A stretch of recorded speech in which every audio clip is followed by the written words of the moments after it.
Halo pemirsa YouTube, masih bersama kami di saluran kesayangan Anda, yaitu Tutorial Gorden. Iya, lihatlah ini adalah jaraknya 2 cm, 2 cm, dan seterusnya.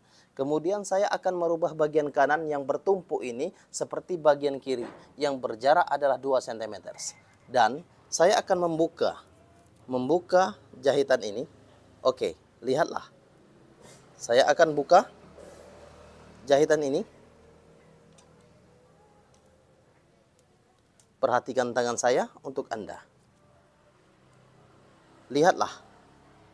Saya akan membuka jahitan ini. Kemudian saya akan menjahitnya. Bagian kanan ini sama dengan bagian kiri. Oke. Dan lihatlah.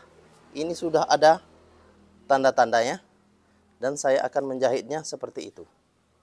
Oke. Lihat saja kira-kira seperti ini nantinya saya akan membuatnya. Oke. Oke. Dan lihatlah, untuk selanjutnya saya akan menjahit bagian kanan ini sama dengan bagian kiri. Oke. Dan perhatikan. Perhatikan, saya akan menjahitnya. Nantikan.